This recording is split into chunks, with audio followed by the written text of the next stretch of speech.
अगर आप कोई इनकम अर्न करते हैं तो इनकम टैक्स एक्ट के हिसाब से आपको उस इनकम पर इनकम टैक्स पे करना होता है। इनकम टैक्स एक्ट में वो डिफरेंट रेट्स भी डिफाइन किए हुए हैं, जिन रेट्स के हिसाब से आपको टैक्स कैलकुलेट करना होगा और पे करना होगा।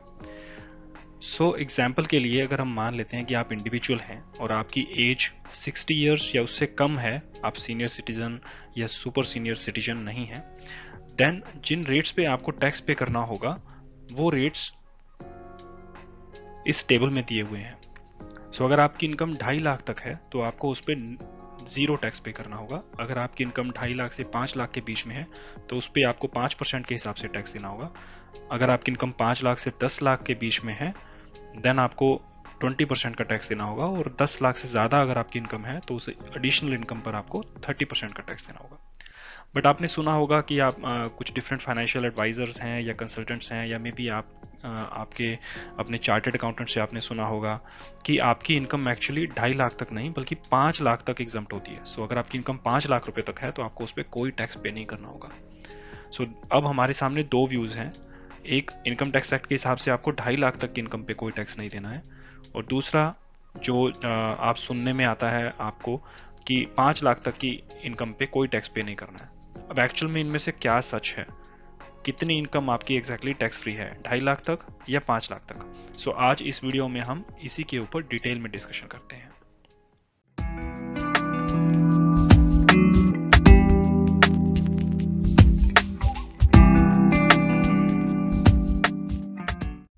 सच ये है कि दोनों ही सच हैं।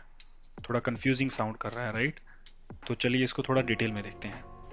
इनकम टैक्स के जो स्लैब्स हमने प्रीवियस स्लाइड पे देखे वो स्लैब्स दिए गए हैं फाइनेंस एक्ट 2021 के अंदर। फाइनेंस एक्ट 2021 बेसिकली एक तरीके से इनकम टैक्स एक्ट का ही पार्ट है। उसमें ये सारे स्लैब्स दिए गए हैं और उसके हिसाब से 2.5 लाख तक अगर आपकी टोटल इनकम होती है तो आपको उस पर कोई टैक्स नहीं देना होगा। अब दूसरा सिनेरियो है, यहाँ पे बेसिकली इनकम टैक्स में कुछ रिबेट से रिलेटेड भी प्रोविजंस दिए गए हैं। जैसे सेक्शन 87A रिबेट से रिलेटेड एक प्रोविजन है। इस प्रोविजन में ये दिया गया है कि अगर आपकी टोटल इनकम 5 लाख रुपए तक है देन नॉर्मल टैक्स कैलकुलेशन के हिसाब से आपका जो भी टैक्स पेबल बन रहा है वो टैक्स पेबल 100% तक एग्जम्प्ट हो जाता है। आई डोंट थिंक कि अभी ये पूरा क्लियर आपको हुआ होगा। चलिए इसको कुछ सिनेरियोज के थ्रू समझने की कोशिश करते हैं। पहले सिनेरियो में हम मान के चलते हैं कि आपकी टोटल इनकम है 2.5 लाख रुपए। फाइनेंस एक्ट 2021 के सेक्शन 2 में जो डिफरेंट टैक्स स्लैब्स दिए गए हैं उन टैक्स स्लैब्स के हिसाब से अगर आपकी इनकम 2.5 लाख रुपए तक होती है तो उस पर टैक्स रेट इज 0%, तो आपका जो टैक्स पेबल है वो होगा 0। सेकेंड सिनेरियो में हम मान के चलते हैं कि आपकी टोटल इनकम है 3 लाख रुपए और देखते हैं कि इस पे टैक्स पेबल कितना बनता है। 3 लाख में से पहले 2.5 लाख पे आपका टैक्स रेट होगा 0% और आपका टैक्स पेबल होगा 0। उसके बाद नेक्स्ट 50,000 पे जो टैक्स पेबल होगा वो होगा 5% के हिसाब से और आपका टैक्स अमाउंट बन जाता है 2500 रुपए। तो आपका ग्रोस टैक्स पेबल हो जाता है 2500 रुपए। अब आपको सेक्शन 87 के हिसाब से रिबेट मिल जाती है। रिबेट होती है 100% of the tax payable. Tax payable 2500 है तो रिबेट भी आपको 2500 रुपए की मिल जाती है और आपका नेट टैक्स पेबल होता है 0।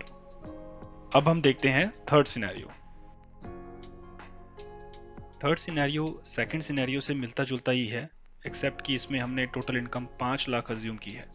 अगर आपकी टोटल इनकम 5 लाख तक होती है तो उसमें पहले 2.5 लाख पर आपका टैक्स रेट 0% होगा, टैक्स पेबल इज 0, और अगले 2.5 लाख पे आपको 5% के हिसाब से टैक्स पे करना होगा। Total tax payable now is 12,500। Gross tax payable बन जाता है 12,500 और सेक्शन 87A में आपको 100% ऑफ द टैक्स पेबल की रिबेट मिल जाती है, तो 12,500 की आपको रिबेट मिल जाती है और नेट टैक्स पेबल आपका हो जाता है 0। अब हम देखते हैं सिनेरियो 4 जो थोड़ा सा डिफरेंट होगा।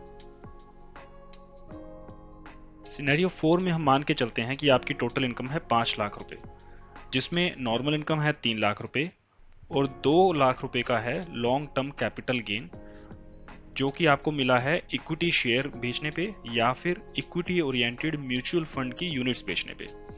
अगर ये इस स्पेसिफिक टाइप का लॉन्ग टर्म कैपिटल गेन है तभी हम यहाँ पे इसको इंक्लूड कर रहे हैं। अगर मान लीजिए आपका लॉन्ग टर्म कैपिटल गेन है प्रॉपर्टी को सेल करने पे तो वो यहाँ कवर नहीं है। तो सिर्फ इक्विटी शेयर्स या इक्विटी ओरिएंटेड म्यूचुअल फंड्स की यूनिट्स सेल करने पे जो लॉन्ग टर्म कैपिटल गेन होगा उसकी हम यहाँ पे बात कर रहे हैं। सो अगर आपकी टोटल इनकम का ब्रेकअप कुछ इस तरीके से है, देन देखते हैं कि टैक्स पेबल कैसे कैलकुलेट होगा। सो नॉर्मल इनकम जो है उसमें 3 लाख रुपए की है, उसके ऊपर टैक्स पेबल हमने जैसे प्रीवियस स्लाइड्स में देखा है, पहले 2.5 लाख पे 0% है और अगले 50,000 पे 5% होगा, तो 12,500 का टैक्स पेबल बनता है।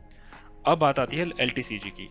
सो सेक्शन 112A में ये प्रोविजन दिया गया है कि आपका जो भी total long term capital gain होगा उसमें से 1 लाख रुपए तक का long term capital gain tax free है, और उस 1 लाख के बाद बचा हुआ जो भी लॉन्ग टर्म कैपिटल गेन होगा उसके ऊपर 10% के हिसाब से आपको टैक्स पे करना होगा। सो अभी हमारा LTCG टोटल है 2 लाख, 1 लाख उसमें से एग्जम्प्ट हो जाएगा, बचा रह गया 1 लाख, उस 1 लाख पे हम 10% के हिसाब से देंगे टैक्स, तो हमारा टैक्स पेबल बनता है 10,000 on long term capital gain. तो नॉर्मल इनकम पे टैक्स पेबल है 12,500, LTCG पे टैक्स पेबल है 10,000, टोटल ग्रॉस टैक्स पेबल है 22,500। अब सेक्शन 87A के हिसाब से अगर हम देखें तो जो भी आपका ग्रॉस टैक्स पेबल है 22,500 वो पूरा एग्जम्प्ट हो जाना चाहिए, बट यहाँ पे एक छोटा सा कैच है।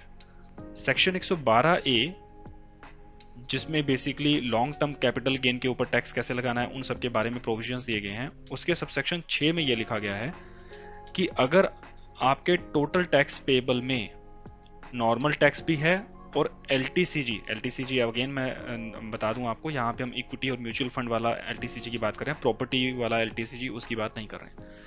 तो 112A के सबसेक्शन 6 में ये लिखा गया है कि अगर आपके टोटल टैक्स पेबल में नॉर्मल टैक्स पेबल भी है और LTCG के ऊपर जो टैक्स पेबल है वो भी इंक्लूडेड है, देन रिबेट कैलकुलेट करते टाइम आप टोटल टैक्स पेबल में से LTCG के ऊपर जो टैक्स पेबल है उसको हटा देंगे और जो बचा हुआ टैक्स पेबल होगा उसी की रिबेट मिलेगी। सो आपका टोटल टैक्स पेबल है 22,500, लेकिन 112A सबसेक्शन 6 के हिसाब से इस 22,500 में LTCG का टैक्स कितना इंक्लूडेड है 10,000, जो हमें हटाना होगा।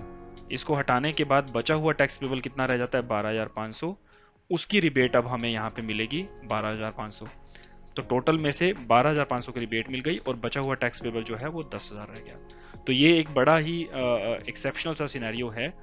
स्पेसिफिक टाइप का अगर आपका LTCG होता है तो उस केस में दो आपकी टोटल इनकम 5 लाख तक ही है, बट तब भी आपको पूरा जो टैक्स पेबल है, जैसे हमने सिनेरियो 3 में देखा, वो वहां पूरा एग्जम्प्ट हो गया था, वो यहाँ एग्जम्प्ट नहीं होगा, बिकॉज यहाँ पे 5 लाख के अंदर एक LTCG भी है जिसपे डिफरेंट रेट से टैक्स चार्ज होता है।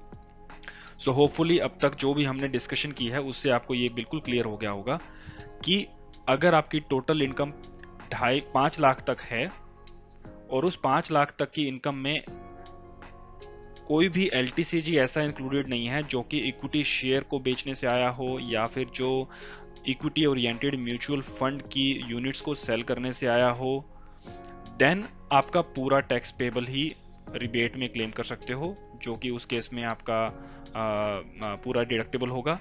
बट अगर इस 5 लाख के अंदर आपका कोई भी LTCG ऐसा इंक्लूडेड है जो हमने अभी डिस्कस किया उस टाइप का, देन उस LTCG के ऊपर जो टैक्स पेबल होगा वो आपका रिबेट में क्लेम नहीं होगा, वो उस पे आपको रिबेट नहीं मिलेगी, और बचा हुआ जो टैक्स पेबल है वही आपका रिबेट में आप क्लेम कर सकते हो। तो LTCG पे एक तरीके से LTCG पे आपको अब टैक्स पे करना होगा, जो कि है 10,000, ये आपका लाइबिलिटी बनता है। थी आज की वीडियो जिसमें हमने ये पूरा क्लियर किया कि टैक्स फ्री इनकम कितनी है आपकी, 2.5 लाख या 5 लाख। सो बेसिकली आपकी टैक्स फ्री इनकम 5 लाख है, लेकिन उसमें LTCG नहीं होना चाहिए।